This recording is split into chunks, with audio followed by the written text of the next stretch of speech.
साक्षीदार आहेत. साक्षीदार त्यांना धरलेलं आहे. मी म्हणलं तुम्ही करून देतान का? आणि आमच्यासाठी राजा बोलला म्हणजे विषय संपला. यायला बाकीच्याला काय? ते म्हणले मी करून देतो माझी जबाबदारी. मी राजांना म्हणलो तुम्ही 15 दिवस म्हणता 1 महिना. राजे बरोबर आहे का? मी 1 महिना दिला राजाला, आणखीन काय पाहिजे आता? ते 15 दिवस म्हणले 1 महिन्यात अंमलबजावणी द्या. राजा म्हणले देतो. राजा हा म्हणले की नाही इतक्या लोक सांगा नाहीत मला थोपड हाणतील लोक. जमलं की नाही आता?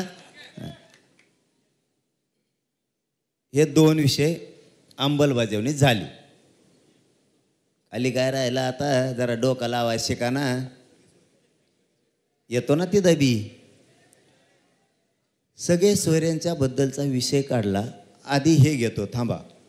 महाराष्ट्रातील मराठा आंदोलकावर झालेल्या केसेस तत्काळ मागे घ्या असं आपण मागणी केली. त्यांनी गुन्हे मागे घेतलेत विविध ठिकाणचे. काही राहिले तर ते म्हणतात आम्ही कोर्टात जाऊन ते मागे घेऊ. आता किती आहे? ऑगस्ट. संपला. ऑगस्ट संपला. आता सप्टेंबर अखेरपर्यंत तुमच्या सगळ्या केसेस मागं घेऊ असं त्यांनी लेखी दिलंय. म्हणजे JR काढलाय. JR म्हणून ना विखे साहेब याला. JR आहे हो. JR लेखी फिके नाही. ते लेखीला काही किंमत नसते. आणि आपण ओरिजिनल सह्या घेतल्यात मंत्र्याच्या. हे ओरिजिनल सह्या मंत्री कवाच करीत नाही लफडं कुताव म्हणून. हो ना मग. अरे बाबा आपल्याला मान्य असलं तर. त्यांनी विखे साहेबांनी इतकं मोकळ्या मनानं सांगितलं. ते म्हणले तुम्हाला मान्य असलं तर लगेच. तुम्ही जर मान्य आहे म्हणलं की लगेच JR काढतो. राज्यपालाच्या सहीनं, राज्यमंत्रिमंडळाच्या सहीनं. याच्यापेक्षा स्वच्छ काय असलं पाहिजे? मला पटायला लागलं नाही. मी आता इतकं गोडीनं ऐकून घेत नाही. आत्ता बोलतं बैठकीचा जिकडे तिकडे धिंगाणा झाला असतं. त्यांच्या बोलण्यात तथ्य स्वच्छता आहे ते पटलं. त्यांनी या महिन्याखेरीस पुऱ्या काढून घेतो म्हणले. कारण त्याला प्रक्रिया आहे. ते अर्ज करणे, पोलीस स्टेशनमधून विधी व न्याय विभागाकडे देणे, ते कोर्टात खटले सुरू घेणे आणि पटापटा मागं घेणं. यात बऱ्याच अभ्यासकाला कळतंय ते काय आहे. आपण 58 लाख नोंदीचा विषय काढला त्यांच्यापुढं. तरी शब्द थोडी इथं बदल करावं लागेल विखे दादा.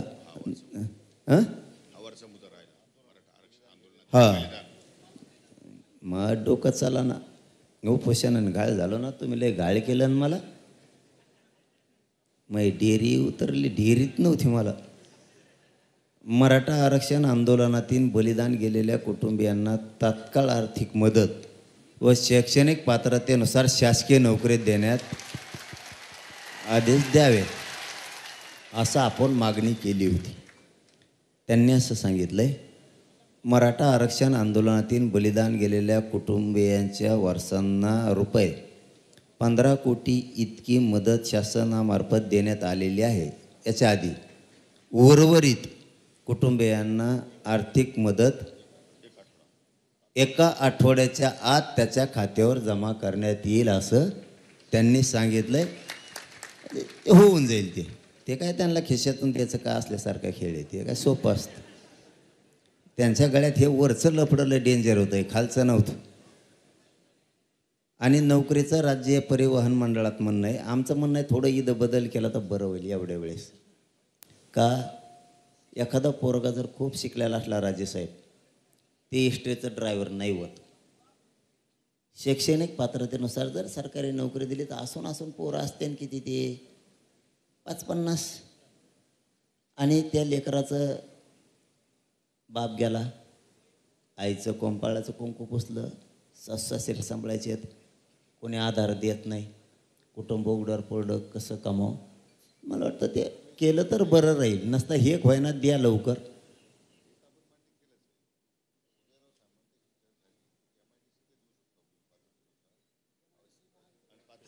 MIDCला त्या शासकीय अधिकारी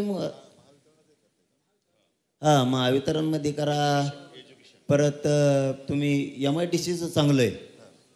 उदय सामंत साहेब हातात एक करा. उदय साहेब कचा सह्यान काय तुम्हाला तरी काय सही कथा आणायची. त्याला सोपं आहे. तिथं बिचारे गोरगरीब MIDCच्या जवळ असतात. माऊलीला राजेसाहेब नाही जात आहेत एसटीने इकडं तिकडं. एक ते कंपाळाला कोण असतं, लोकांच्या नजरा विचित्र असते. नवरा गेल्यावर तिला कसं बस एस टीनं घरी जायचं ना, आम्ही हाल बघतो. ते लय अवघड आहे. ते MIDCत केलं तर वा वा, तुमचं खरंच कौतुक. 5वा मुद्दा म्हणजे मागणी 5वी 4 झाल्या आणि पुऱ्या 8 होत्या आपल्या. 58 लाख नोंदीचा रेकॉर्ड. आपलं म्हणणं होतं 58 लाख नोंदी सापडल्यात, त्याचा रेकॉर्ड ग्रामपंचायतला लावा, म्हणजे लोकाला कळन तरी ही नोंद निघाली का नाही. लोकाला मिळत लागा ना 58 लाख म्हणजे नोंदी कुठे आहेत. ग्रामपंचायतला लावा, लोक अर्ज करतील आणि घेतील. आणि दुसरं, विखे साहेब एकदम महत्त्वाचा प्रश्न आहे.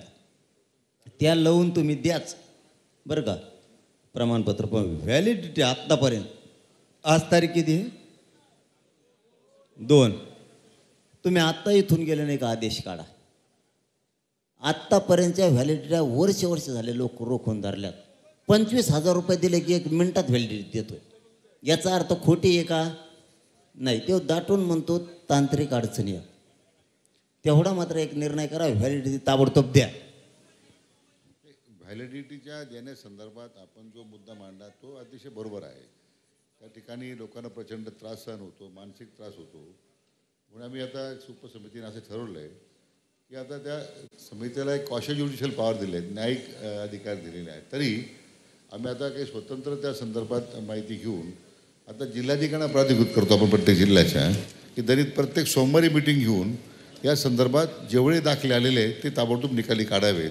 म्हणजे त्या जात पडताळणी समितीकडे ते पडून राहणार नाही, ते लोकांची हेळसांड होणार नाही. अशा प्रकारचा मी आता प्रस्तावित केलेला आहे. आमचं तळतळीनं म्हणणं आहे, एक पोरगा गरिबाचं MBBSला राजेसाहेब लागलं. 8 महिने झालं व्हॅलिडिटी टाकलेलं. त्यांनी ॲडमिशन घेतलं गुवाहाटीला, म्हणजे नंबर लागला. बाप नाही आहे, आई होती. रडत रडत अंतरवालीला आले. त्यांनी सांगितलं रुपया नाही, पोराचा टॉपच्या कॉलेजला नंबर लागला, व्हॅलिडिटी द्यायनात. 18,000 रुपये जर दिले तर लगेच देत होता. ते जवळ घर पण नाही ऐकायला, उठून द्यायचं. संजय शिरसाट साहेबांनी फोन केला, आत्ता व्हॅलिडिटी दी, काही अडचण असेल तर मला सांग. अडचण नाही म्हणे साहेब. फक्त 18,000 रुपयासाठी त्या पोराच्या आयुष्याचं वाटोळं झालं, कारण त्या कॉलेजने सांगितलं होतं तुझं ॲडमिशन रद्द झालं. ही सत्य परिस्थिती आहे. म्हणून आत्तापर्यंतच्या म्हणतो मी, आत्तापर्यंतच्या ज्या व्हॅलिडिटी टाकल्यात त्या पुऱ्या देऊन टाका म्हणून सांगा तातडीनं. यापूर्वी जिल्हा स्तरावर जे जात पडताळणी समितीकडे मनुष्यबळ नव्हतं. आता मागच्या 1 महिन्यानंतर माननीय मुख्यमंत्र्यांच्या निर्देशानंतर सगळ्या 29 जिल्ह्यामध्ये ॲडिशनल कलेक्टरांचे अधिकारी आपण तिथं अध्यक्ष करून टाकले. म्हणजे पूर्ण आता मनुष्यबळ दिलेलं आहे आपण, आणि त्यामुळे आता त्याला गती येईल. आणि आता जिल्हाधिकाऱ्यांना त्या पद्धती सूचना देण्यात येतील असं मी म्हटलं तुम्हाला. आता पूर्वी तसं नव्हतं, मग काही महिने काही वर्षांमध्ये ते राहून गेलं होतं. आता ती कार्यवाही झालेली आहे. याच्याबरोबर वंशावळ समिती